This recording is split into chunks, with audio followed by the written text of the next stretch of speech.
Non, nous élevons ton saint nom. En ce premier dimanche de l'année, nous voulons te glorifier, t'honorer, notre Seigneur et notre Roi.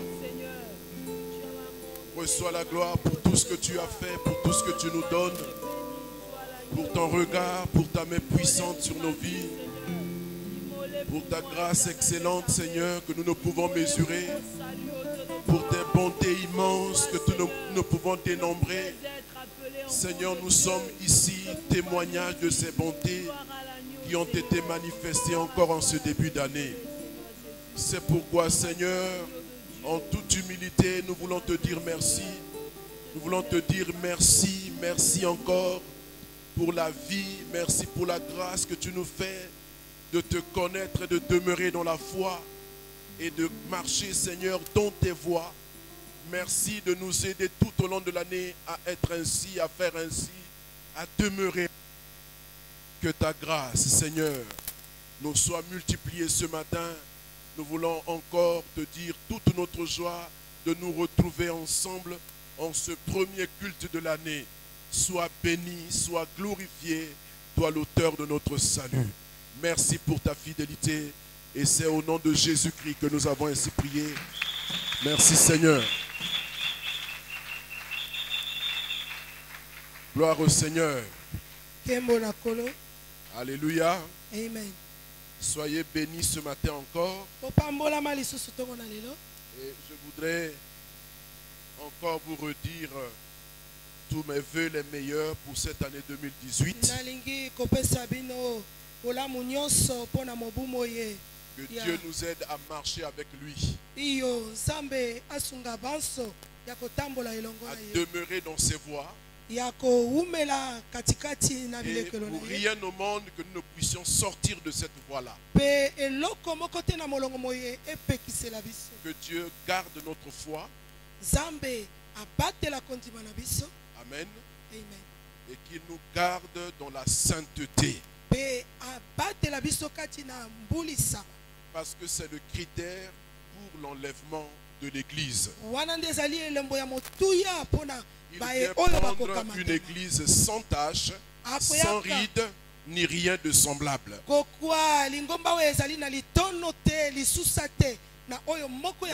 Une église sainte et irrépréhensible. Et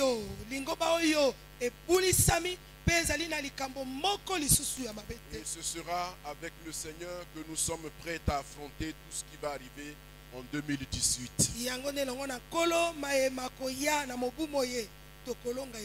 est suffisamment puissant pour nous protéger et pour garder notre foi.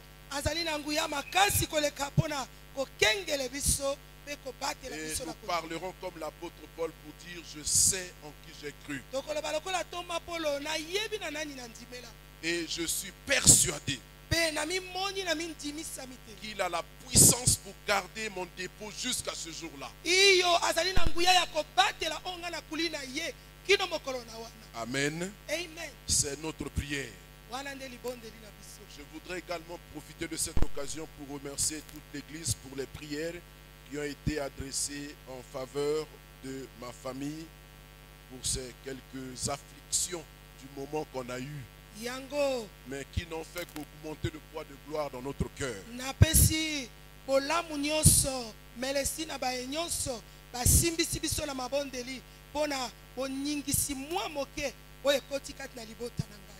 Amen. Que Dieu nous bénisse. Est-ce que tu peux saluer ton frère, ta soeur et lui souhaiter encore une bonne heureuse année 2018.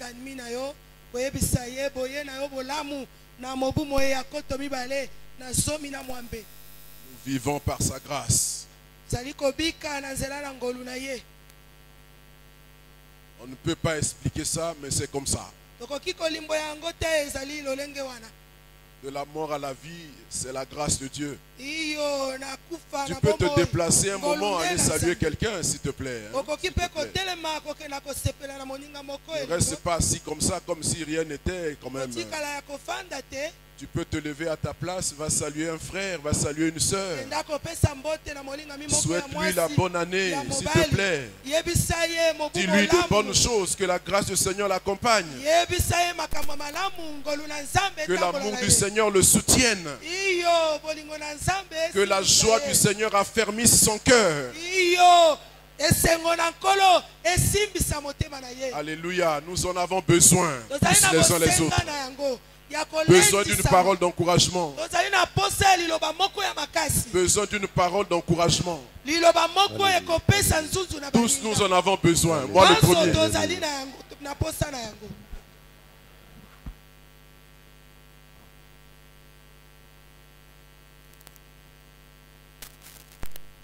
Amen.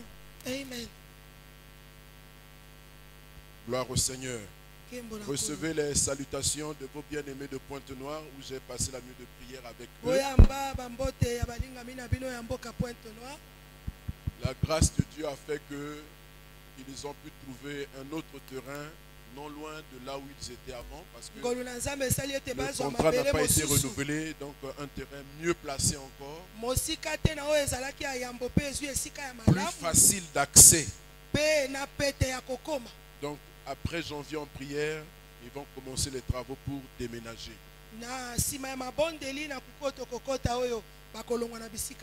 Merci de prier pour cette église pour que vraiment le Seigneur en 2018. Amen. Alléluia. Nous allons partager la parole du Seigneur.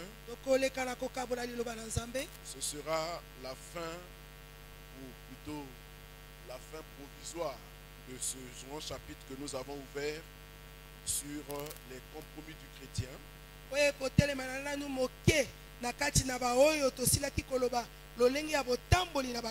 ce matin, nous allons parler du remède au compromis.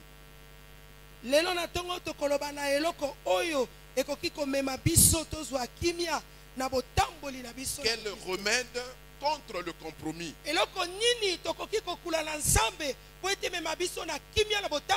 Nous sommes sujets au compromis à tout moment, tous les jours, pratiquement de notre vie chrétienne. Mais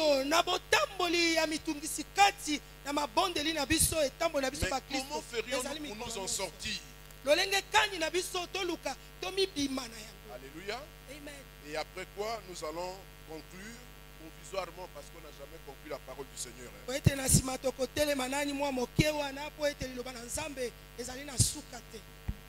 Quel remède contre le compromis?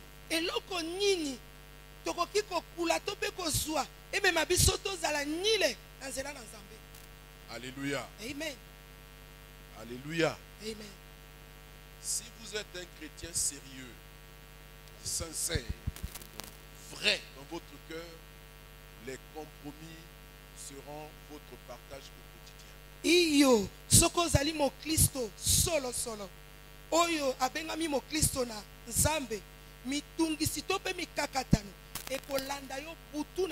Parce que le diable ne permettra pas, il ne veut pas te laisser vivre ta foi sereinement et être sûr que tu vas hériter le royaume des cieux alors que lui l'a perdu.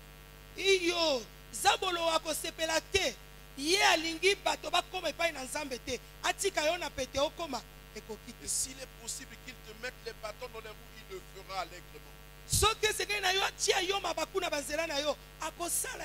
Il veut par tous les moyens t'empêcher de vivre la gloire de Dieu parce que lui l'a perdu pour toujours.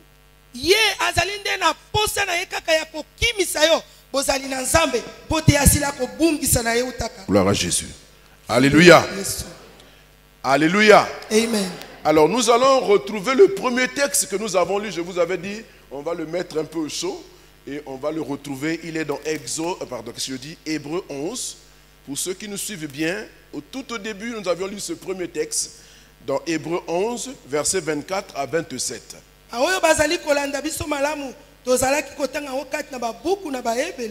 Il va nous donner quelques pistes sur le remède contre le compromis.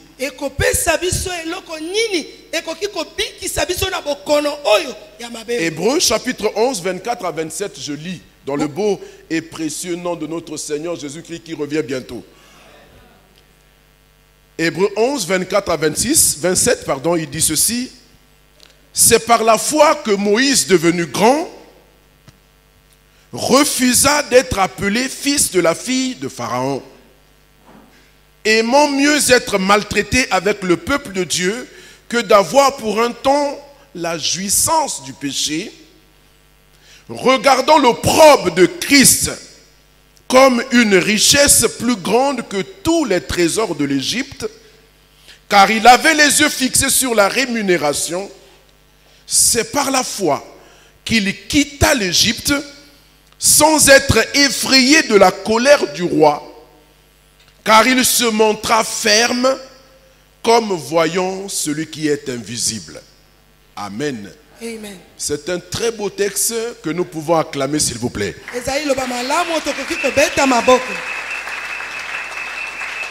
Mais avant que je ne puisse commenter ce texte, parce que c'est lui essentiellement qui va nous aider à comprendre quelle est l'attitude à avoir face au compromis, nous allons lire deux textes qui vont nous servir d'introduction.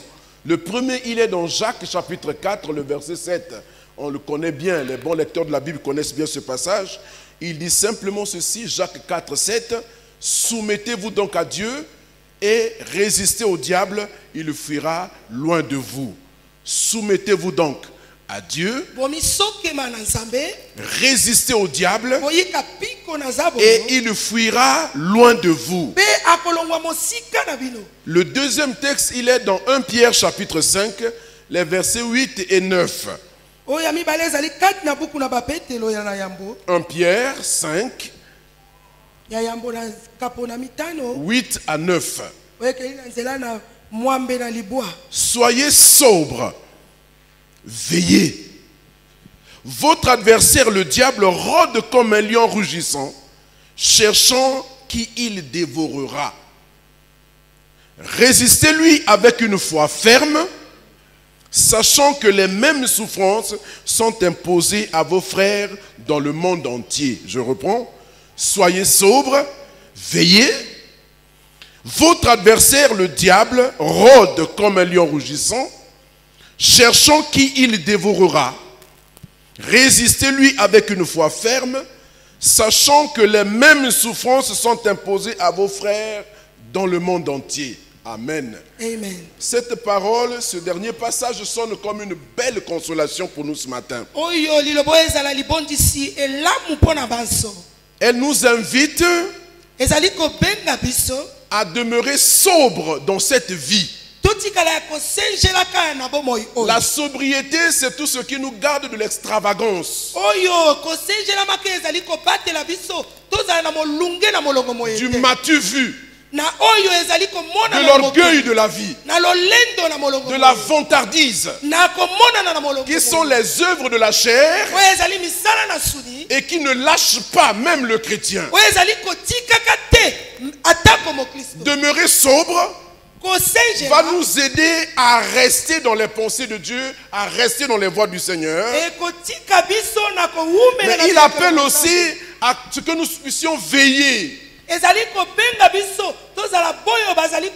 à ne pas nous laisser aller à certaines choses, parce que un peu d'assoupissement ou un peu de négligence pourrait vous retrouver dans des choses dans lesquelles vous n'aurez jamais cru arriver un jour.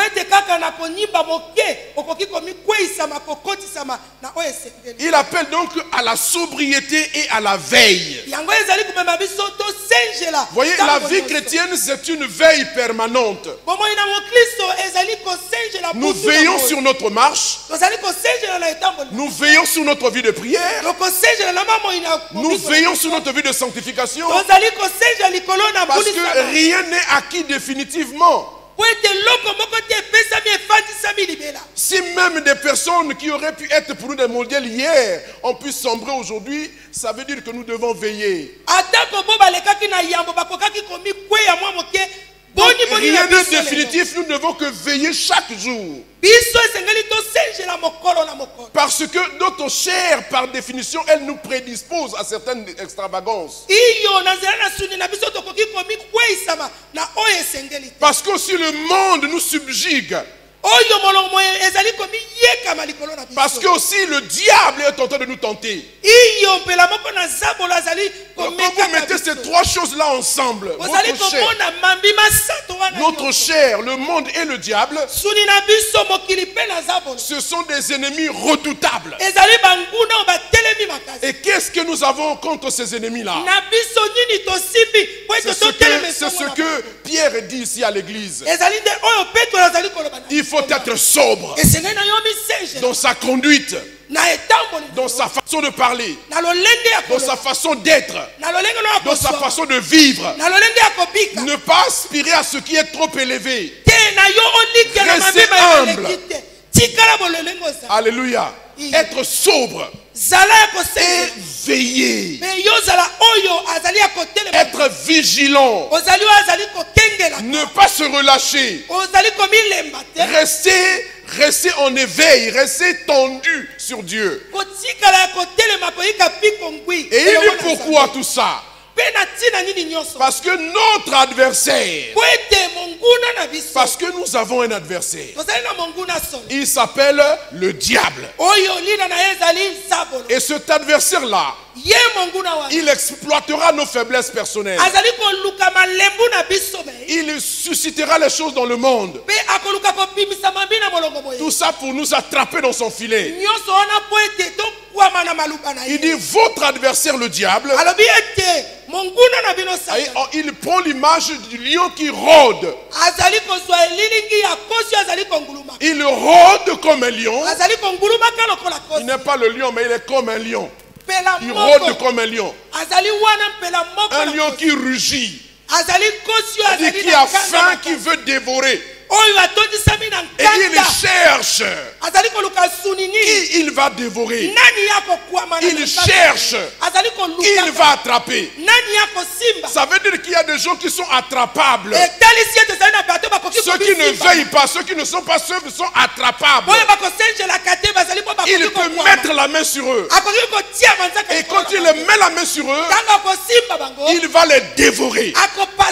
C'est-à-dire les détruire. Les détourner de la voie de Dieu afin qu'ils perdent le salut comme lui il a perdu. Alléluia. C'est ça son cheval de bataille. C'est ça sa guerre contre nous. Alléluia. Donc c'est ce que le diable fait. Il rôde autour de chacun de nous. Alléluia.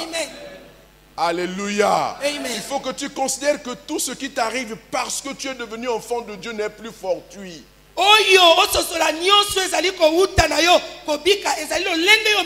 Toutes les choses difficiles par lesquelles tu passes ne sont pas fortuites.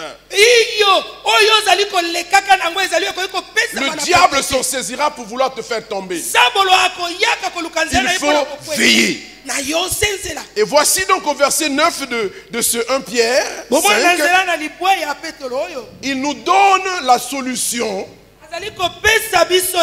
pour être capable de résister. Il dit, résistez-lui avec une foi ferme. Jacques aussi dit, résistez au diable en vous soumettant à Dieu. Après s'être soumis à Dieu, à sa parole, alors on peut lui résister. Comment? Par une foi ferme. Donc vous comprenez avec moi que le remède au compromis ici, c'est de manifester une foi ferme. Parce que celui qui est l'auteur des compromis, c'est le diable. C'est lui qui a toutes les raisons du monde de vouloir nous faire tomber. C'est lui qui est jaloux de nous parce que nous avons reçu quelque chose que lui n'a pas eu. Et nous avons une promesse à laquelle il ne parviendra jamais lui. Il fera tout pour t'empêcher d'entrer dans cette promesse. Et cette promesse est celle que nous attendons. Qui sera va manifester par l'enlèvement qui arrive bientôt. Le diable a tout perdu. Il ne peut même pas se repentir. Donc, il ne peut plus reconquérir le cœur de Dieu. Parce qu'il s'est dressé comme ennemi de Dieu. C'est un rebelle à Dieu. Il est perdu à jamais. Et l'enfer a été fait pour l'accueillir, lui. C'est pourquoi il nourrit une haine viscérale contre l'homme. Il nourrit une jalousie maladive contre l'homme.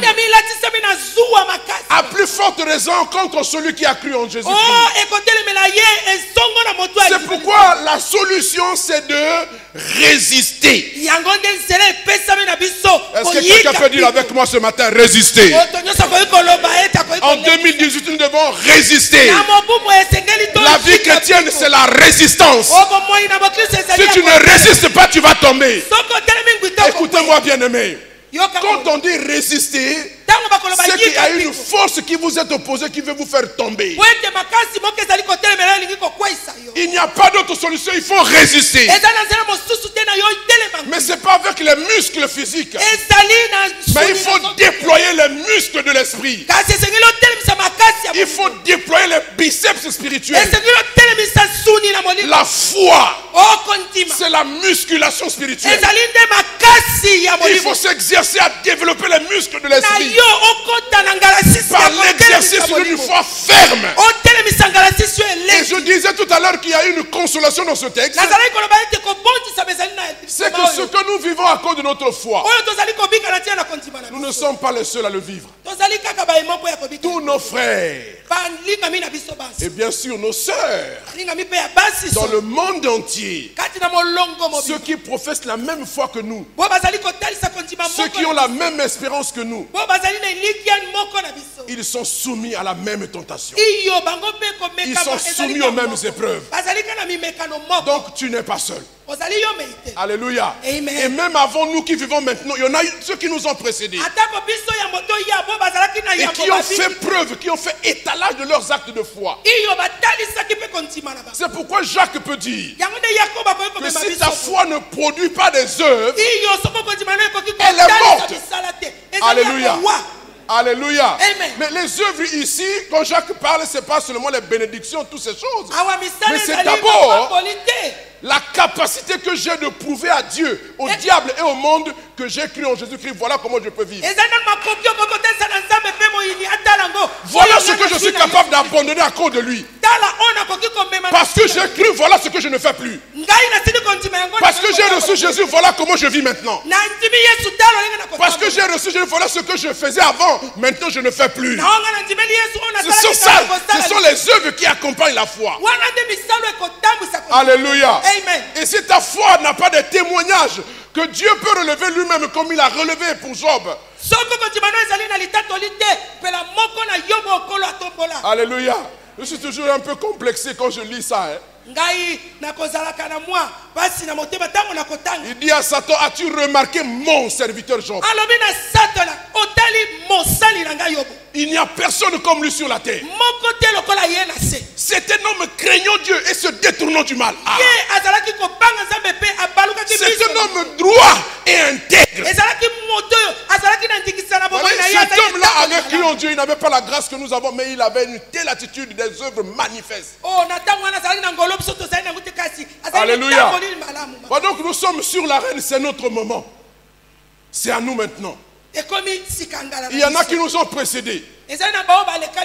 Dans Hébreux 11 fait étalage de leurs œuvres dans la foi. C'est pourquoi nous allons revenir à notre texte qui va nous offrir quelques ingrédients de cette foi qui est capable de nous garder du compromis. Donc la lecture de Hébreux 11, 24 à 27. Nous faisons une brève étude sur ce personnage. Il y en a plusieurs dans la Bible. On appelle les témoins, les anciens, ceux qui nous ont précédés dans la foi. Ils nous donnent le modèle de leur témoignage. Alléluia. Amen. Et pendant que nous sommes sur l'arène maintenant, ou dans l'arène maintenant, Ceux-là qui nous ont précédés dans la foi, qui ont enduré et qui ont remporté la victoire, qui ont résisté en leur temps, qui ont tenu ferme, qui ont marché dans la sobriété et qui ont veillé, qui ont dû rester humbles toute leur vie, qui ont dû se soumettre à Dieu et qui ont résisté au diable. Ils nous font étalage de leurs œuvres de la foi. Ou plutôt, la Bible nous raconte leurs œuvres. Ils ont été eux aussi sujets à des compromis. Ils ont été soumis à des compromis par le diable. Alléluia. C'est pourquoi nous restons dans ce personnage de Moïse, parce que c'est lui qui nous concerne. On dit que c'est par la foi. Je suis dans Hébreux 11, 24 maintenant. C'est par la foi que Moïse est devenu grand, refusa d'être appelé fils de la fille de Pharaon, aimant mieux être maltraité avec le peuple de Dieu plutôt que d'avoir part à la jouissance du péché.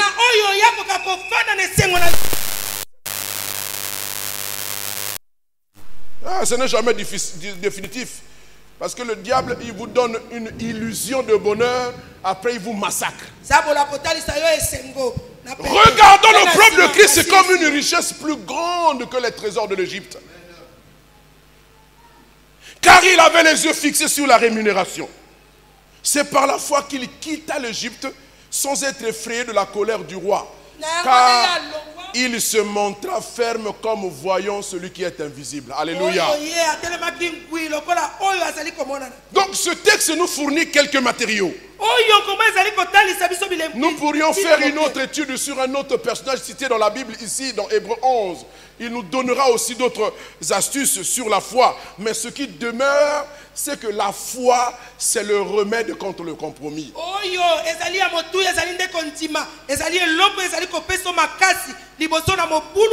Alors la première chose que nous voyons ici dans ce texte, c'est que Moïse refuse la filiation à la fille de Pharaon.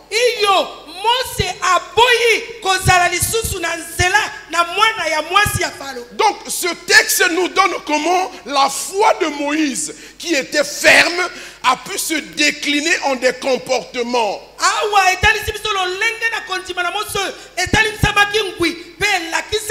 La foi doit être capable de...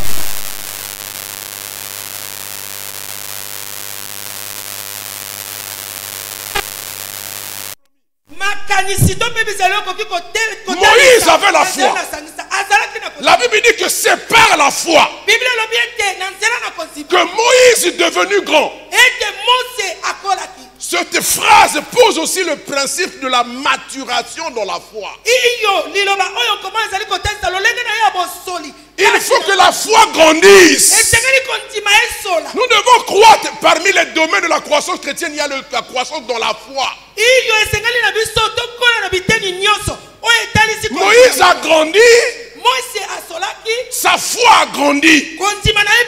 Il est devenu un homme mûr. Un chrétien mûr.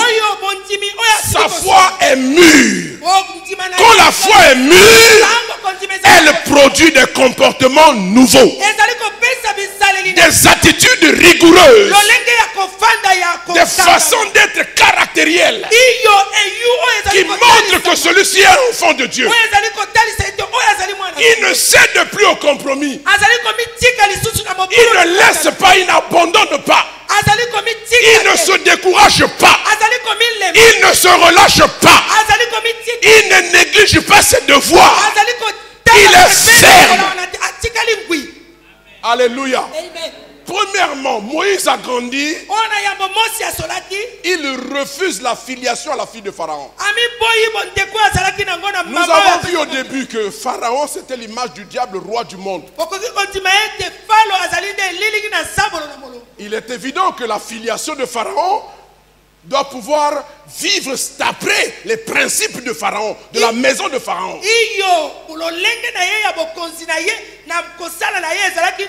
Il doit hériter de Pharaon. Il doit hériter de Pharaon. Les comportements, les habitudes, les façons de parler, les façons de vivre. Nous avons aussi vu que l'Égypte c'était l'image du monde. Donc,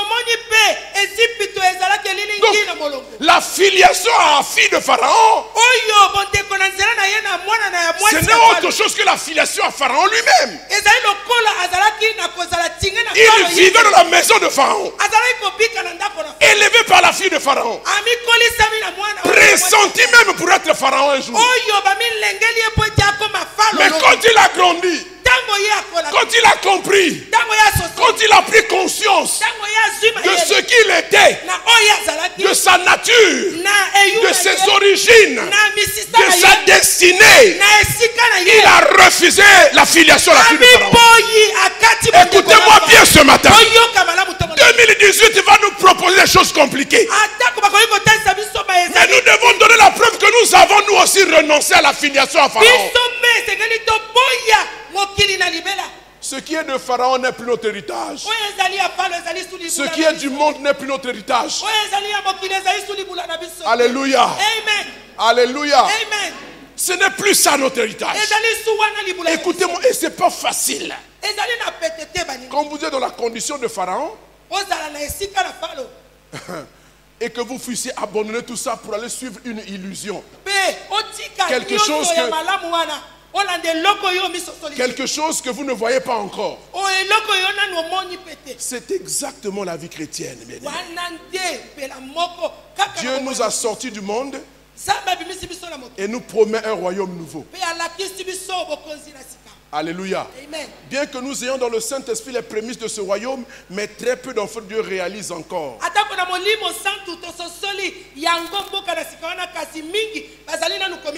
Souvent nous disons ici qu'il est facile d'abandonner ce que l'on n'a pas. Ou quand on n'a rien, c'est plus facile d'abandonner ou de te soumettre à Dieu. Mais quand vous êtes dans la condition de Moïse, dans le palais de Pharaon, adulé, aimé, il était intelligent, un bel homme. Revoyez la reconstitution du film de Moïse, vous verrez. Vous verrez comment un bel homme, toutes les filles étaient à ses pieds. Il jouissait de tous les trésors du roi, du pharaon. Les serviteurs, l'argent, toutes ces choses étaient à sa disposition. Mais à un moment donné, quand il a grandi, il a compris que ça, ce n'est pas mon héritage. Alléluia. Il dit, je refuse cette filiation. Le refus de la filiation va avec l'abandon ou la perte de l'héritage aussi. Et beaucoup de gens, c'est ça dans l'église, beaucoup d'enfants de Dieu. Quand ils regardent ce qu'ils doivent perdre, ils regrettent, ils disent non, je ne veux pas perdre ça. Voyez, pendant que je parle, ça me rappelle l'histoire de l'ayant droit ou du premier ayant droit, celui qui avait le droit de rachat dans l'affaire de Boaz et de Ruth.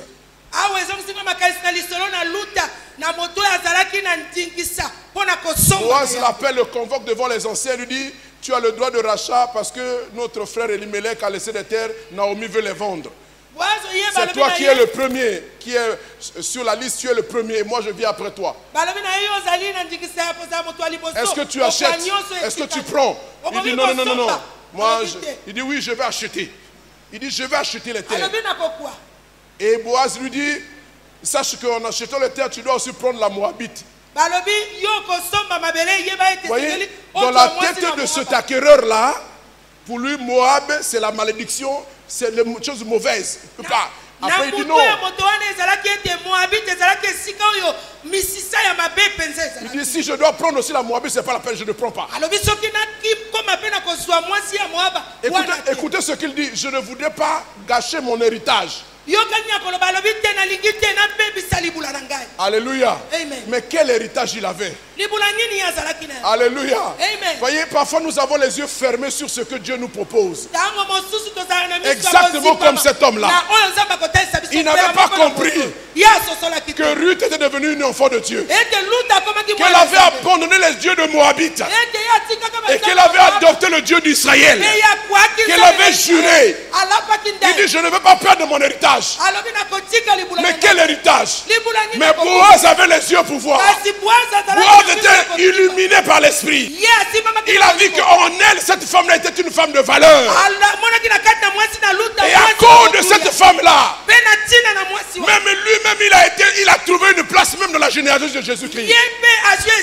Et quand on cite la généalogie de Jésus-Christ, on mentionne cette femme-là. Mais cet homme-là n'a rien eu. Il a gardé son vieil héritage minuscule, familial. Bien-aimé, si nous sommes comme ça, nous allons nous attacher à un héritage mesquin, un héritage terrestre, éphémère, sans valeur, qui va être brûlé par le feu. Mais Moïse a vu. Il a dit, je suis juif, je suis hébreu. Mais qu'est-ce que je fais ici dans la maison de Pharaon? Pourquoi on m'appelle fils de la fille de Pharaon? Il refuse la filiation à la fille de Pharaon. Je veux dire aux enfants de Dieu, l'héritage de Pharaon est tous les jours à nos sous-trousses. Elle veut s'attacher à nous. L'héritage de la fille de Pharaon ne veut pas nous abandonner. C'est pour ça qu'il faut résister. Parce que le monde est toujours à nos trousses. Il continue de nous subjuguer. Il nous miroite tous les bonheurs, toutes les joies. La musique mondaine, les films mondains, les boîtes de nuit, les vêtements serrés au corps, qui mettent vos formes en évidence. Ça, c'est l'héritage de Pharaon. Il faut abandonner ça. Vous n'êtes plus le fils de la fille de Pharaon. Votre foi en Jésus-Christ doit produire des comportements nouveaux, des attitudes nouvelles. Quand on vous voit, on sait que vous êtes enfant de Dieu. Il n'y a pas de confusion avec le monde. Il n'y a pas de mélange. Si vous vous préparez à l'enlèvement, montrez votre identité. Prouvez que vous êtes enfant de Dieu. Et vivez votre foi. Les enfants de Dieu sont complexés devant le monde. Moi je vous dis, ne soyez pas scandalisés. Je vais maintenant ça va devenir la vérité maintenant. Il faut aider les enfants de Dieu à se sanctifier. Au besoin par la chicotte. On n'a pas le choix. Il faut qu'on compte à l'eau là. Alléluia. Amen. Il faut qu'on entre au ciel. Il y a des comportements qui conviennent. Nous n'appartenons plus au monde. Regardez ce que Jésus disait. Ce que Jésus disait à ses frères juifs.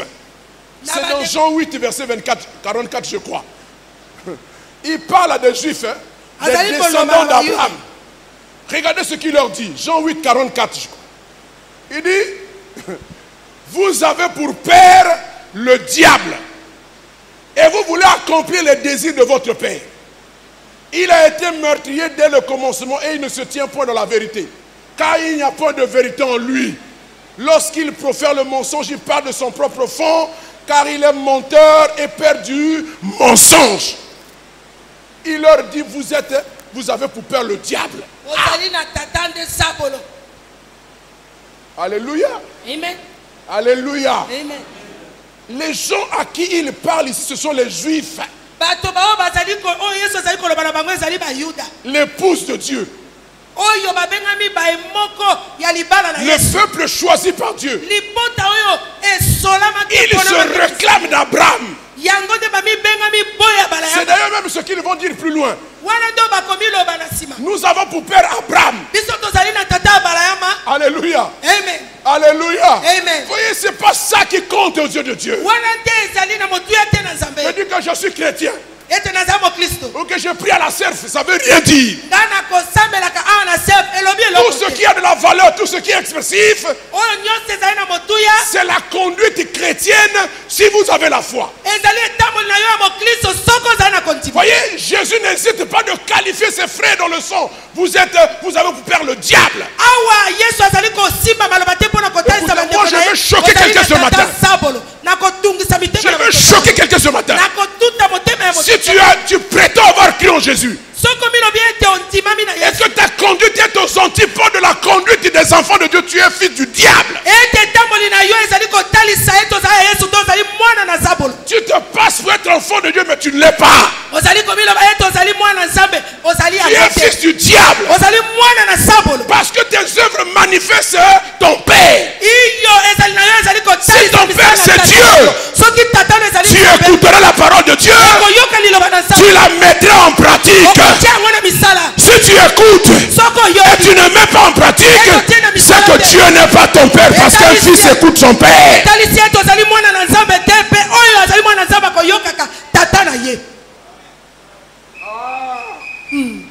Il y a des fils du diable qui s'infiltrent parmi nous ici. Mais oui. C'est pas une adhésion intellectuelle. C'est pas une tolérance de la foi. C'est la conversion, un changement de vie, de mentalité. C'est une adhésion du cœur qui produit des actes nouveaux.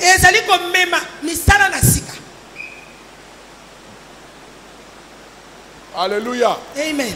Vous avez pour père le diable. Et vous faites les œuvres de votre père. Mensonge, calomnie, c'est ça les œuvres de votre père.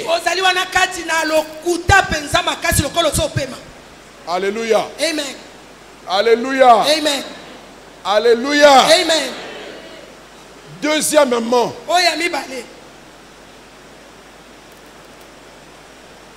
moi je bénis le Seigneur parce qu'il pleut. Donc je vais finir mon message. Mais vous allez partir où? Alléluia. Deuxièmement, il refuse, pardon. Il aimant mieux être maltraité avec le peuple de Dieu que d'avoir pour un temps la jouissance du péché. Il a aimé mieux être maltraité avec le peuple de Dieu que d'avoir pour un temps la jouissance du péché. La jouissance du péché. Bon, ça veut dire quoi? Que Moïse, du temps qu'il n'avait pas encore grandi dans la foi, il jouissait du péché.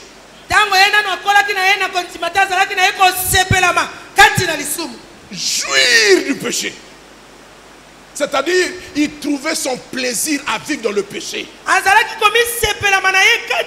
Il trouvait son bonheur à vivre dans le péché. Il se sentait bien dans sa peau, il était à l'aise.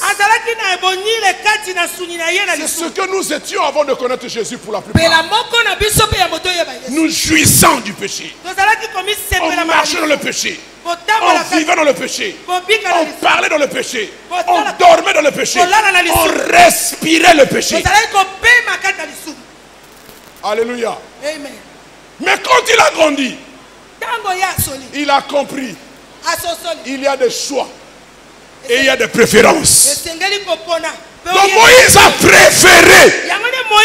Il a choisi volontiers de quitter le palais de Pharaon, de rejoindre ses frères dans les corvées. Le film montre comment Moïse rentre dans la boue en train de piétiner la boue et de fabriquer les briques avec ses frères. Il a quitté les faces du palais. Alléluia. Amen. Il est descendu dans la misère. L'un des indices qui non seulement manifeste qu'on est enfant de Dieu, mais aussi qui nous donne de résister au compromis, c'est notre capacité à descendre, à retrouver la condition de nos frères.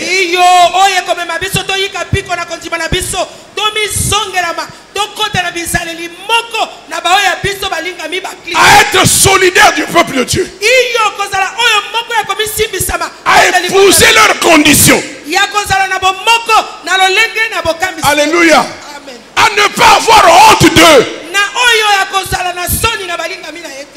Ah, alléluia. Amen.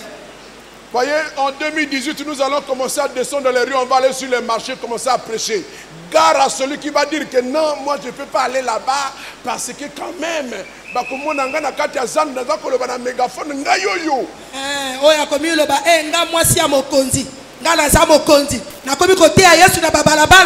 non, quand même, entre nous. Mais regardez quand même. Mais quand même. Mais entre nous. Moïse était dans le palais. Il a quitté les faces du palais. Il a troqué ses habits fastueux. Il a mis un cache-sexe et il est descendu dans la boue en train de pétrir avec ses frères et de faire des briques. Jésus a dit, si quelqu'un a honte de moi devant les hommes, moi aussi j'aurai honte de lui devant mon Père. Considère-toi comme trop grand pour Jésus. C'est pas grave. Mais Moïse a préféré d'aller souffrir avec ses frères. Il a épousé leurs conditions. Il était solidaire d'eux. Plutôt que de rester dans le palais, de se voter dans le péché. Il a compris que la jouissance du péché est éphémère. Moi j'ai vu une maman. Elle me dit, mon fils, tu me vois là dans ma jeunesse, j'étais une belle femme. Je dis, sans doute, maman. Mais quand tu regardes, ses joues sont devenues noires avec une couche épaisse, comme si on lui a mis du goudron. Je dis, mais maman, qu'est-ce qui s'est passé, papa, dans un pacola? Je priais là. Alléluia. Et Amen. Je me donnais à qui je voulais. Je dis maintenant, dis, hey, papa. Regarde comment je suis devenu. Qui peut encore même me regarder? La jouissance du péché est éphémère. Pendant que tu es jeune, tous les garçons te courent après. Tu penses que le ciel, la terre, c'est toi. Tous ceux qui le suivent, c'est seulement tes mamelles là. C'est seulement ton corps là qui est encore jeune, bien là. C'est ce qui suit. Quand il va faner, quand il va flétrir là, plus personne ne te regardera. Plus personne ne voudra de toi. Tu peux jouir du péché, jouir bien, mais c'est éphémère. C'est pour un temps. Moïse a compris à temps que je ne peux pas continuer à jouir du péché parce que c'est éphémère. La jouissance du péché est éphémère. Alors autant mieux rejoindre. Alléluia. Amen. Quand il avait encore un peu d'argent là, il arrive dans le bar, tout le bar c'est lui, il réquisitionne tous les casiers, tous les congélateurs, il dit bon c'est moi qui paye. On appelle mon pao maintenant, où est mon pao? Tu es fatigué, chargé. Dépassé comme une qui te regarde encore. Tu arrives à peine à marcher, tes pieds font mal. Tu as vieilli, c'est éphémère. C'est éphémère. Moïse a compris à temps. Il vaut même pour moi être dans le camp de Dieu. Parce que là-bas même vieux, j'aurai toujours l'apparence. Alléluia. Amen. Alléluia. Amen. Bon, attendez, je vais vous montrer quelqu'un. Papa Etienne est là. Papa Etienne est où? Il n'est pas là. Oh. Mais il faut voir Papa Etienne, regardez-le. Maman, il a quel âge? Ton mari a quel âge? Dis-moi. De quoi? Eh bien, 63 ans. Regardez cet homme-là, 63 ans. Vous voyez comment il est fort. Prenez un vieux soulard fatigué de 63 ans, regardez, comparez. Écoutez-moi, je vous dis, quand une vie est donnée à Jésus à temps, hein? Oh. Mais il va faire des vieux os, il sert le Seigneur toute la journée. Il est resté avec moi à l'hôpital de 8h jusqu'à 4h du matin. Moi j'étais fatigué, je suis allé dormir dans la voiture, mais lui il est resté éveillé. Seigneur, quelle grâce! Ça, il n'y a que les enfants de Dieu pour manifester ça. Mais les autres là, les nerfs sont fatigués parce qu'il a tellement bu de la boisson, trop d'alcool, des liqueurs fortes. Il est maintenant fatigué, paumé. Je veux vous dire, vous jeunes gens qui avez cru à temps, gardez-vous pour Dieu. Et vous verrez comment il va vous entretenir. Vous ferez des vieux os. S'il ne revient pas, vous ferez des vieux os. Alléluia. Amen. Alléluia. Amen. Vous allez défier les lois de la nature maintenant. L'espérance de vie c'est 53 ans, 54 ans. Vous allez défier ça. Alléluia. Amen. Alléluia. Amen. Alléluia. Amen. Donc il a préféré aller souffrir avec le peuple. N'aie jamais honte de te présenter comme enfant de Dieu. Bien au contraire, présente-toi avec fierté. Quand tu te présentes, je m'appelle un tel. Je suis ceci. Après tu dis aussi, je suis enfant de Dieu, né de nouveau, rempli du Saint-Esprit. Je suis prédicateur de la parole de Dieu. Je suis ancien dans mon église.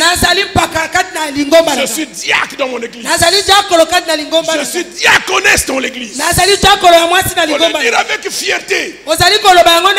Alléluia. Amen. Alléluia. Amen. Moïse n'a pas eu honte. Mais les gens qui l'ont vu dans la boue en train de piétiner, qu'est-ce qu'ils ont pu dire? Mais ça, Moïse, mais ça c'est Moïse, non?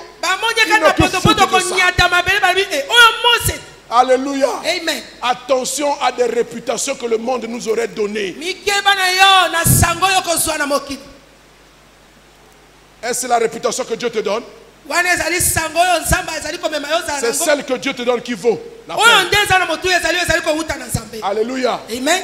Alléluia. Amen. Alléluia. Amen.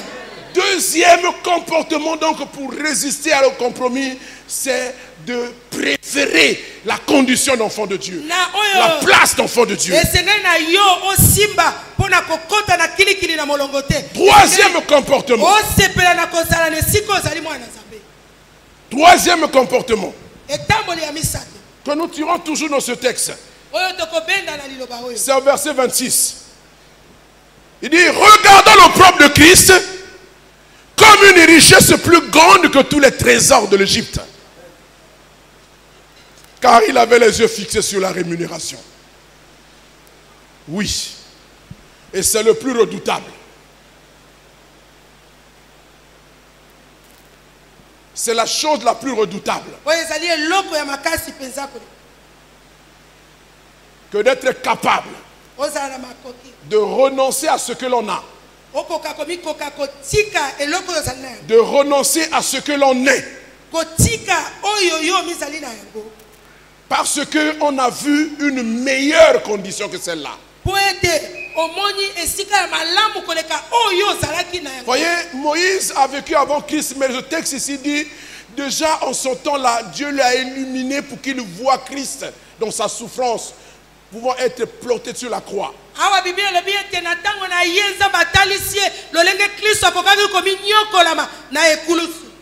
Il a vu la misère de Christ. Amoni pasi na Kristo. L'opprobre de Christ. Kotiolama na Kristo. C'est-à-dire le Dieu qui doit s'incarner et qui doit devenir serviteur et qui sera humilié, qui va être humilié jusqu'à la croix.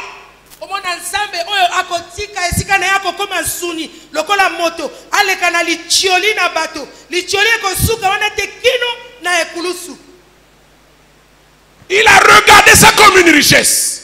Amona kiango lokola libula monene. Moi, ma question ce matin, c'est de dire aux enfants de Dieu, qui parmi nous a perçu cette misère de Christ, cette opprobre de Christ comme une richesse en réalité? Nani amoni pasi na Kristo, kotiolama na Kristo, azui yango ekomi esengo pe bozui pona. L'humiliation de Christ, oh kotiolama ya Kristo, elle cache une richesse ezali ko bomba qui est sans pareil à tous les trésors de l'Égypte. oyemi kokite na olo nyoso ebombelo nyoso ya motu ya Yesu. Écoutez-moi ce matin. oyokanga tongo na lelo. Quoi que tu puisses accumuler sur la terre, eloko nyoso koki komiswa na se. s'il n'y a pas une réplique au ciel, tu es misérable. soki ezali eloko moko na tina na likolo te ozali moto na mawa. Dimanche qui est passé, nous avons vu que il y a une façon, Dieu a dit, il faut garder les trésors dans le ciel là où la teigne et la rouille ne peuvent pas détruire. oyo le mingo elekaki tomonaki lolenge tokokai kobomba bozwi na biso kuna na likolo.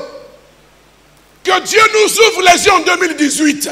oyo na mobu oyo nzambe Pour que nous comprenions que ce afugolela nom qui est mort dans l'anonymat, ce Dieu qui est mort dans l'anonymat, dans l'humiliation, et qui aujourd'hui justifie notre foi, soit l'objet de tous nos investissements matériels, financiers, humains. oyo akufa pona biso tomizwa ye azala oyo na bozwi na biso nyonso tokoki kokula na se na moi oyo. Parce que en cette personne-là se trouvent toutes les richesses de Dieu cachées. katikati na ye bozwi nyonso ebombami.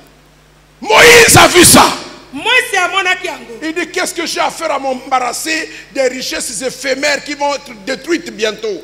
alobi na tina na ngai na minyokolama na bozwi oyo ekobeba na yango lobi. Je vois dans mon esprit cet homme qui meurt misérablement. Je préfère m'attacher à lui parce qu'au-delà de sa mort, il y a une grande richesse. nazali komona moto azali ko wana pasi nyonso boye esengeli nazala tinge na ye po ete na nsima na kufa wana ezali na bozwi monene. Que Dieu nous ouvre les yeux de l'esprit. iyo nzambe afungolela biso miso na molimo. Pour que nous sachions celui que nous avons suivi, qui il est vraiment. po ete tomiyeba oyo biso tolandi nani azali penza. Sortons de la foi du groupe, de l'amalgame, de la foule, des suiveurs. Sortons de cette foi-là. Mais entrez dans une dimension nouvelle de la foi où vous voyez le propre de Christ dans votre esprit et la richesse qui est attachée.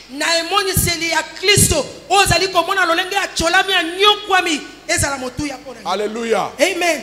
Alléluia. Amen. Vous savez, moi aujourd'hui, j'ai des amis qui sont des directeurs généraux, même ministres. Il y en a un qui était venu ici. Alléluia. Amen. Mais c'est un choix, non? Moi, j'ai fait le choix de servir Dieu. C'est-à-dire que toutes les opportunités possibles, comme vous me voyez là, je suis très intelligent. Hein?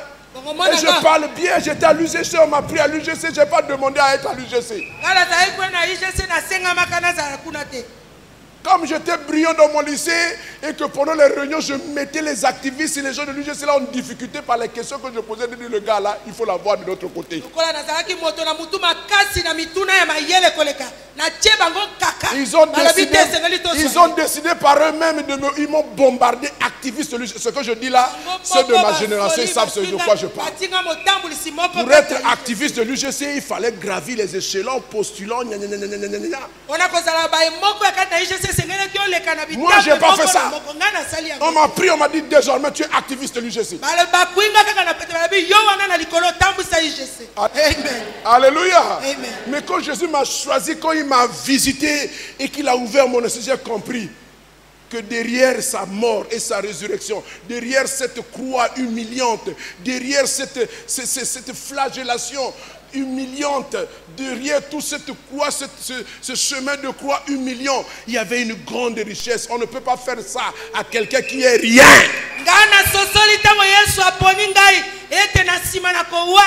Alléluia. Alléluia. Amen. Comment soumettre un homme à un tel traitement alors qu'il n'a rien fait? Il y a une grande richesse qui est là. Et Moïse avait compris.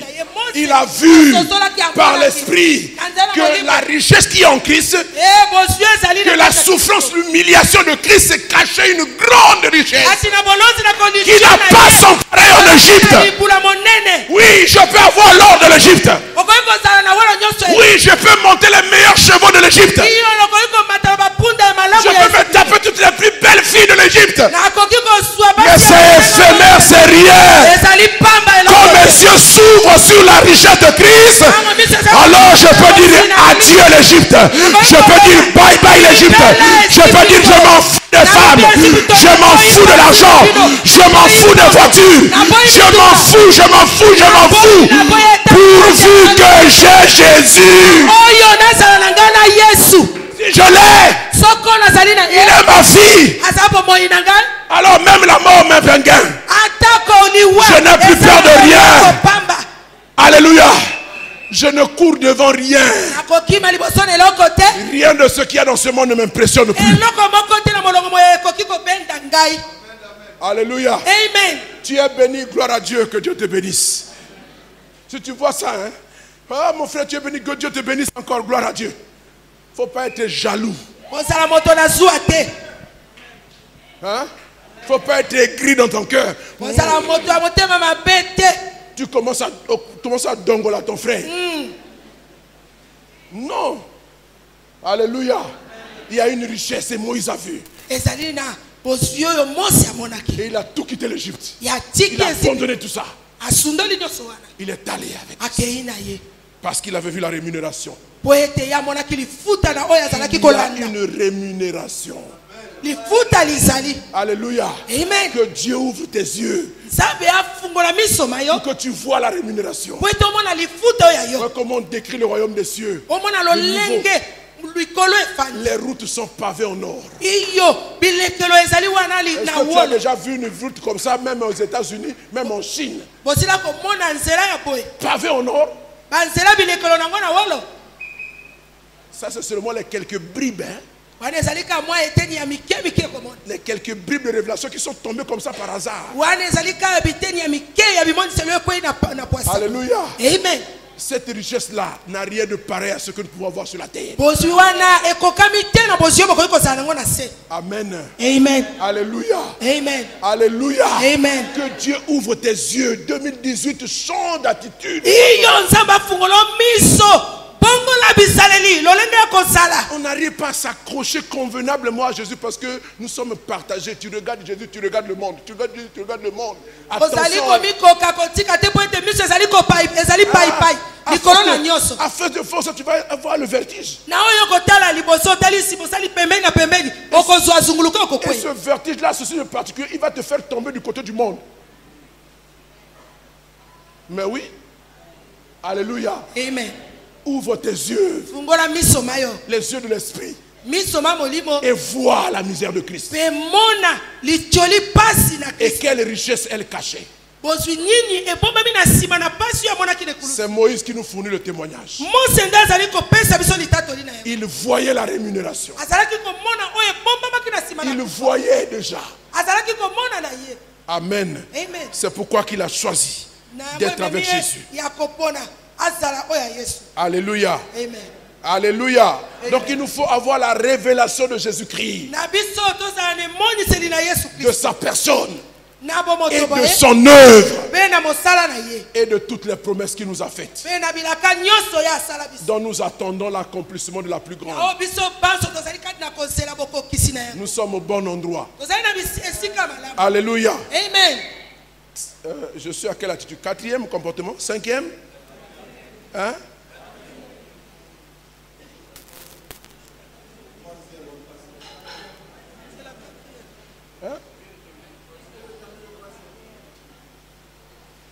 Alors, on va continuer Merci pour la pluie.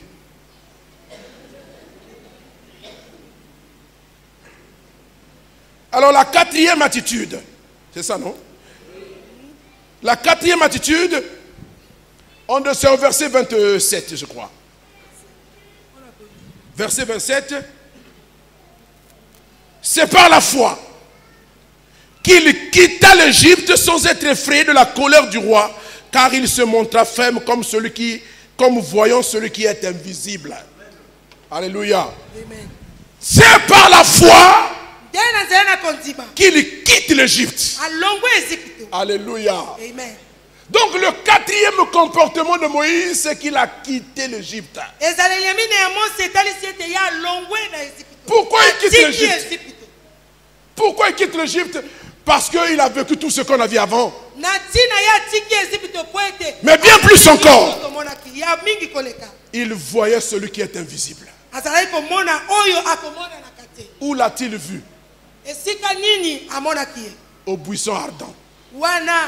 Alors qu'il ne le connaissait pas. Il paissait le troupeau de son beau-père. Il les amenait au loin. Et pendant qu'il paissait le troupeau, il voit une flamme sur un buisson. Mais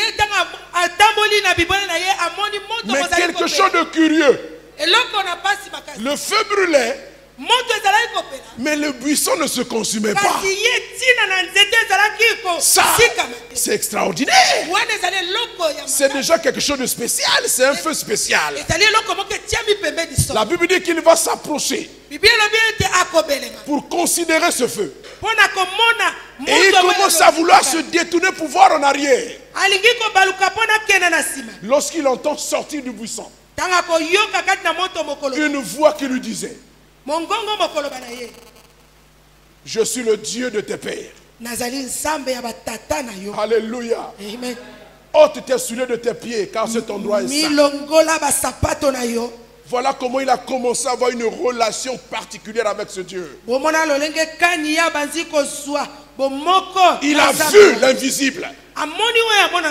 Alléluia. Amen. Et pendant qu'il a sorti l'Égypte, le peuple de l'Égypte, il le conduisait. Ce Dieu invisible qui lui est apparu a continué à le conduire dans le désert. C'est pourquoi quand les Corée, les Abiram, les Datans, ces rebelles-là qui souffraient de la misère, de la nourriture dans le désert et qui revendiquaient de repartir en Égypte, lui n'avait qu'une seule idée: partir de l'Égypte.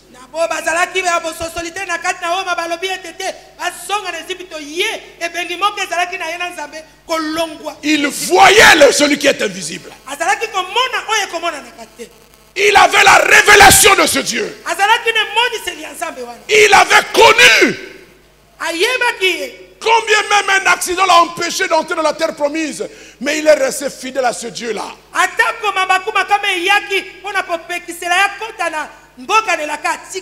Il a vécu avec ce Dieu des choses extraordinaires qu'un humain normal ne peut pas connaître. C'est le seul qui parlait avec Dieu comme on parle avec son ami. Il se révélait à lui de nuit comme de jour. C'est pourquoi sa conviction est faite. Il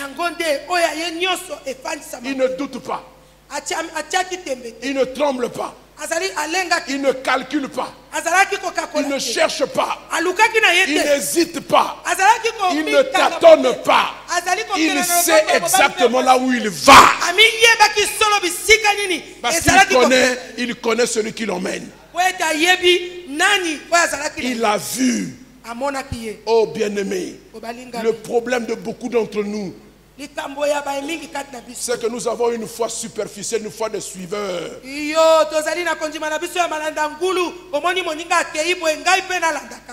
Tu n'as pas encore fait une expérience particulière avec ce Dieu-là. Alléluia. Amen. Alléluia. Amen. Dieu existe. Il est réel. Il est vrai. Et ma prière, c'est qu'en 2018 là, qu'il se révèle à toi. qu'il se montre à toi parce que c'est un Dieu qui se révèle. Ta conviction ne peut pas être sérieusement assise, établie, tant que tu n'as pas encore fait une expérience particulière avec lui. La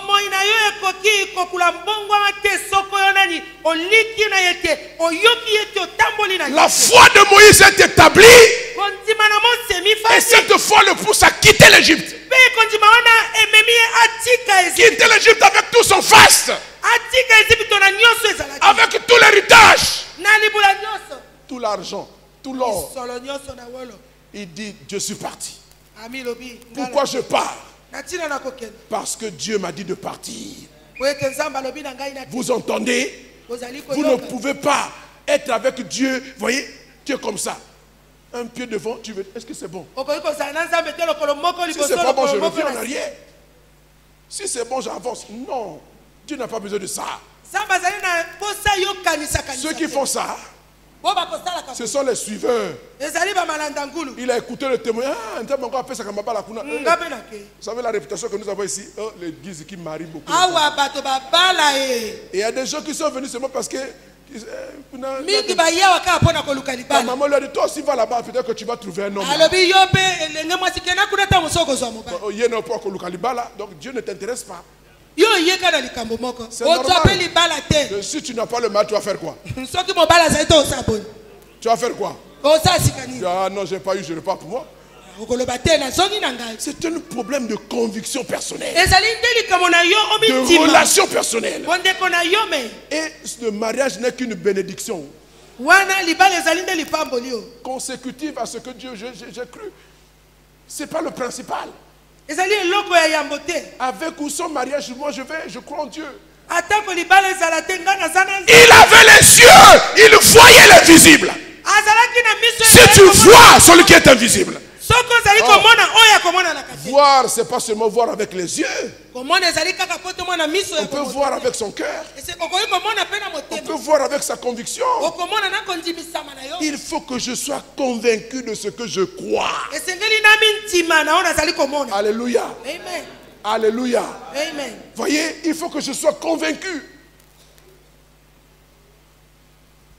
La Bible dit quoi? Il faut que celui qui s'approche de Dieu croit que Dieu existe, premièrement. Et qu'il est le rémunérateur.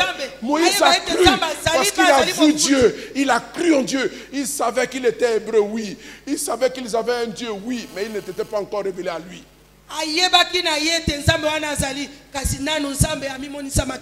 Et quand il s'est révélé à lui, c'était un autre homme. C'est la même chose, même les gens qui ont marché avec Jésus. Et pourtant Dieu était avec eux. Les pierres, ils n'avaient pas encore la révélation de Jésus-Christ.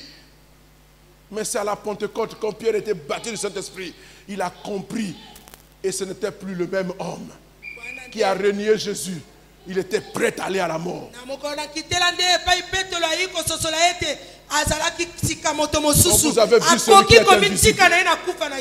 Quand vous avez vu celui qui est invisible, vous ne pouvez plus reculer. Vous ne pouvez plus calculer. Vous allez de l'avant. Alléluia. Amen. Et la Bible dit, il n'a pas craint, il n'est pas effrayé par la colère du roi. Le roi d'Égypte, hein, le roi du monde n'aime pas les gens qui le quittent. Laissez-moi vous dire, hein, le roi du monde, il n'aime pas les gens qui le quittent. Quand tu le quittes réellement, il va user de représailles contre toi. C'est pourquoi moi je dis, si ta vie chrétienne n'est pas sujet aux représailles, c'est que... Il n'aime pas les gens qui quittent. Quand tu le quittes, c'est un affront. C'est un péché de lèse-majesté. Comment tu peux me quitter? Avec tout ce que je t'ai donné? Avec tout ce que je t'ai fait, tu oses me quitter? Reviens ici, Moïse. Pharaon tempête. Pharaon hurle. Mais Moïse dans sa tête, je dois partir. Alléluia. C'est pourquoi dans toutes les apparitions de Moïse devant Pharaon, il disait, ça je ne peux pas faire. yango wana ntango Ça, emona jamais. liboso na falo Nous aki koloba irons na polele avec oyo nos enfants, nasala te. avec nos femmes, avec Tokokende nos na vieillards, bana na biso, avec nos brebis. na biloko Nous irons, na tout le biso, monde partira. na bapapa Rien na ne biso. reste en Égypte. eloko moko te kotokotika na Ejipito. Moïse, je vais te taper. Moïse, je vais te tuer. Tu n'as qu'à faire ce que tu veux, mais moi je pars. alobi nakoboma yo soki okende biloko na alobi sala na yo. Alléluia. Amen. Alléluia. Amen. C'est pourquoi la Bible dit résister avec une foi ferme. yango nde boyika piko na makasi Parce qu'il nyonso va utiliser tous les moyens. mpo na sabola koluka mayele S'il nyonso ne réussit pas par la ruse, soki aleki na zala na kanda na ye mabe il va te utiliser la séduction. akoleka na S'il ne réussit pas à te yo. séduire, soki akoki kobembe yo te il va utiliser la menace. akoluka kotungisa yo Si sika il ne réussit pas à te menacer, soki akoki pe te c'est qu'il a trouvé un dur à cuire. wana nde akutani na moto ya lendi Alléluia. akangami azali Alléluia. tinge na nzambe Il se montra ferme. azali ngwi Amen. Amen. Il s'est montré ferme dans la foi. mitalisami ngwi na liloba Dieu m'a dit, je vais faire ce qu'il a dit. nzambe alobi na nga nakosala oyo Même si ça tremble autour de moi. atako ezali koningana kasi Même si l'armée de Pharaon vient. atako bapinga na falo ekoya Alléluia. amen Dieu va le traiter lui-même. nzambe ye me akosala na bango Il y a la mer des roseaux wana nde ezali na bisika ya bamioko qui va l'engloutir avec toute son oyo âme. ekoyamba bango nyonso Mais toi, tu dois continuer à avancer. yo esengeli okenda Alléluia. amen Alléluia. Amen. Alors, je vais conclure nakokangisa par ce texte qui est dans le 12e chapitre de Hébreux. Les 2 premiers versets. Hébreux chapitre 12, les 2 premiers versets. Hébreux 12, 1 à 2. Nous donc aussi. Maman, papa on y va. Nous donc aussi, na bongo biso pe puisque nous sommes environnés d'une si grande nuée de témoins. na oyo tozali na lipata monene boye ezali kotatola Alléluia. amen Nous donc aussi. biso pe bongo Bon, chapitre 11, après ce chapitre 12, non. Voilà, le chapitre 12, c'est comme une implication, c'est comme une conséquence. Après avoir, au chapitre 11, décrit ce qu'on appelle les héros de la foi, amen, avec leurs exploits, comment ils ont refusé les compromis, amen. Alors au chapitre 12, l'auteur aux Hébreux conclut, dit, nous donc aussi. na nsima ya bilombe na kondima na mokapo na zomi na moko na zomi na mibale elobi Puisque nous sommes environnés d'une si grande nuée de témoins. na oyo tolingolami na lipata monene na batatoli Les témoins là, c'est qui? C'est les Moïse, c'est les Abraham, c'est les Josué, ayoswa c'est les Sarah, c'est les qui? Hein? Les Gédéons, tous ces hommes de Dieu dans la Bible dont nous admirons le courage, la foi, les Job. Alléluia. Amen. Ce sont les témoins. Il dit, puisque nous sommes environnés de tous ces gens-là, dont les Écritures nous fournissent le témoignage. La première chose, c'est déjà de comprendre une chose, c'est que ce qu'eux, ils ont vécu là, ou ce que nous vivons maintenant, il y en a un d'entre eux qui a vécu ça. Donc nous ne sommes pas les premiers. Et nous ne serons pas les derniers. Donc ces témoins-là sont là comme pour nous encourager. Vous savez, quand quelqu'un a vécu quelque chose et qu'il en est sorti victorieux, il est maintenant capable de donner instruction aux autres. Donc, les faits, les œuvres de foi de ces gens-là nous servent de témoignage pour que nous ne soyons pas découragés et que nous tirions au travers de leur témoignage les forces pour pouvoir avancer avec Dieu.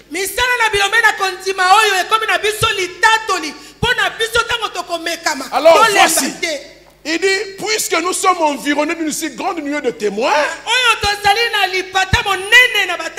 alors premièrement, il nous recommande de rejeter tout fardeau et le péché qui nous enveloppe ici facilement.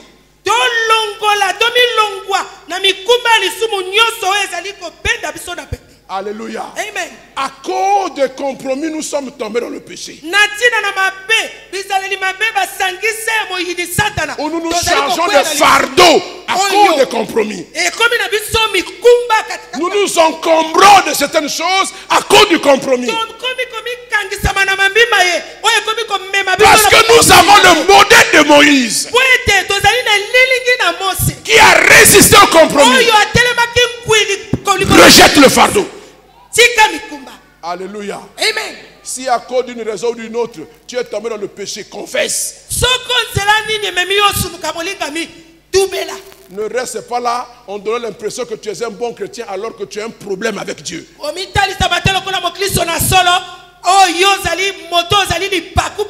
Jésus a dit, venez à moi vous tous qui êtes fatigués et chargés, je vous donnerai du repos. Alléluia.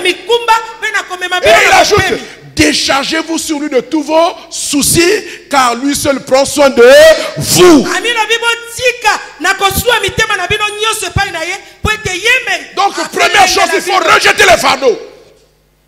Il faut rejeter le péché. Deuxième chose, il faut courir avec persévérance dans la carrière qui nous est ouverte. Courir. Alléluia. Courir. La vie chrétienne est une course. Faire un objectif. Le nôtre, c'est l'enlèvement. Nous courons. En venant au culte, l'intercession, réunion de prière, ceci, c'est la course. Et il faut faire cette course-là avec persévérance. Il ne faut pas se fatiguer. Ah non, je dis je suis fatigué, je ne vais pas à l'église. Pas de délestage. Il faut être persévérant. Au culte matinal, persévérant. À l'intercession, persévérant. Jeûne et prière, persévérant. Alléluia. On s'en fout, on persévère. Hein? Amen. Alléluia. Amen. Courons avec persévérance. La carrière nous est ouverte. Le chemin est montré. Nous savons où nous allons. On ne court pas dans l'inconnu. Nous savons où nous allons. Nous savons que ce que nous attendons, c'est l'enlèvement maintenant. On se fatigue, on ne sait pas où on va. On se fatigue, on ne sait pas ce qu'on attend. Mais quand on sait ce que l'on cherche, on ne se fatigue pas. Même fatigué, on te fait comme ça. Allez, on recommence. Alléluia. Alléluia. Amen. Et dans cette course-là, exactement comme les gens qui font le marathon, à des endroits, il y a des gens qui sont là avec les bouteilles d'eau. Allez, prends l'eau, bois. On ne s'arrête pas. On continue à courir avec persévérance. Il faut arriver au but. Il faut atteindre l'objectif. On ne s'arrête pas. Alléluia. Amen. Alléluia. Amen. Il ne faut pas s'arrêter. Moi je dis toujours, on se reposera au ciel. Ici, on doit travailler pour Dieu.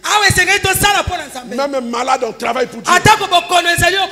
Alléluia. Amen. Alléluia. Amen. Vous m'avez dit toujours, quand vous entendez que je suis malade, je ne suis pas venu à l'église, c'est grave, commencez à prier. Même si mon père meurt ce soir, demain je dois prêcher, je vais venir prêcher. Alléluia. Amen. Alléluia. Amen. Alors, moi, quand je suis malade, si vous voyez que je mange, je vais commencer à intercéder. Quand je suis malade, je mange correctement. Si je mange, je peux pas dire, oh, le gars là, vraiment, il faut commencer à prier pour lui. Si vous entendez que votre papa est malade, est-ce qu'il mange? Oui, il mange, il n'y a pas de problème. Vous n'en faites pas, non, tellement. Je finirai par me relever. Mais si vous entendez qu'il n'a pas mangé, non, allez, mettez-vous en prière. Là, c'est grave. Alléluia. Amen. Courez avec persévérance dans la carrière qui est ouverte. La carrière est ouverte. Il n'y a plus d'hésitation. Il n'y a plus à réfléchir. Il n'y a pas à calculer. Alléluia. Amen. Hein? C'est ça. Il n'y a pas de calcul. Il faut se donner à fond, corps, âme, esprit. C'est pour la gloire de Dieu. Alléluia. Amen. Ayons les regards fixés sur Jésus. Pendant qu'on court, on court les yeux fixés sur le but. Il ne faut pas te détourner les yeux. Vous savez, pendant que tu cours, cette course-là, interdiction de regarder à côté, à droite.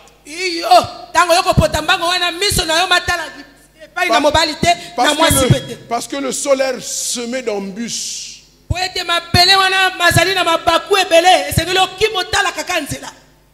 J'avais une Bible pour jeunes gens, pour enfants. Il illustrait ce passage-là. Cette Bible-là était accompagnée de dessins. Et dans ce livre-là, on illustrait ce passage-là qui montre un jeune garçon à fleur d'âge. Il était en pleine course. Devant lui, il y avait une montagne au loin. Et au sommet de cette montagne-là, il y a une étoile qui scintillait. Et lui, il était vraiment en train de courir. Et ses yeux étaient sur l'étoile qui brillait. Et il était là.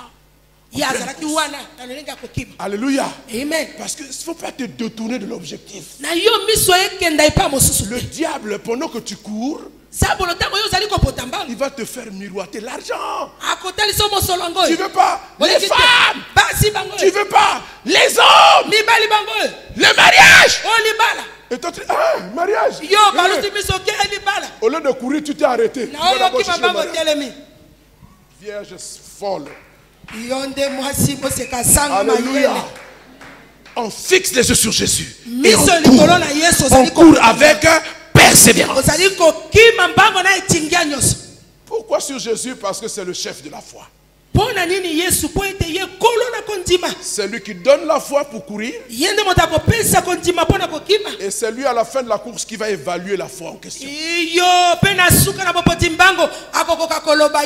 demandé la foi pour courir.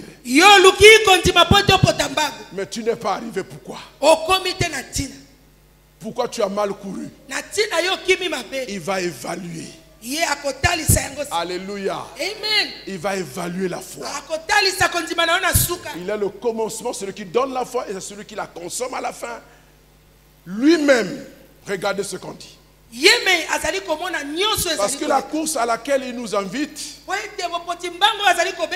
lui-même il a couru. J'ai beaucoup aimé cette conclusion. Lui-même en son temps, en vue de la foi qui lui était réservée. Quand il est venu sur la terre, il a fait sa propre course à lui. Il a couru pourquoi? Parce qu'il avait en vue une joie qui lui était réservée. À cause de cette joie-là, que nous pouvons appeler la promesse que Dieu lui a donnée d'avoir un peuple, il sera roi d'un peuple à lui, c'est sa joie. C'est ça qui lui était réservé. Et pendant sa course, regardez ce qu'il a vécu. Il a souffert la croix. Amen. Ça fait partie de sa course. Il a souffert la croix. Il a méprisé l'ignominie. C'est-à-dire qu'il n'a pas eu honte. Il ne s'est pas gêné. Il ne s'est pas soucié de qu'on dira tant. Sa réputation divine, il a bafoué. Il ne l'a pas réclamé pendant qu'il était sur la terre. Mais il a vécu comme un serviteur, comme un homme. Alléluia. Amen. Donc il a méprisé l'ignominie. Et la finalité c'est quoi? La conséquence c'est quoi? Il est aujourd'hui assis à la droite du Père. Alléluia. Oh, lui il a dit que je m'en vais vous préparer une place. Et quand je m'en serai allé et que je vous aurai préparé une place, je reviendrai et je vous prendrai avec moi afin que là où je suis, vous y soyez aussi. Alléluia. Amen. Il y a une place pour toi, pour moi, à côté de lui. Mais il faut vaincre le compromis. Si tu veux cette place, si tu veux cette joie, il faut vaincre le compromis. Comment vaincre le compromis? Il faut résister avec une foi ferme. Amen. Amen. Que Dieu bénisse sa parole et qu'il bénisse quelqu'un.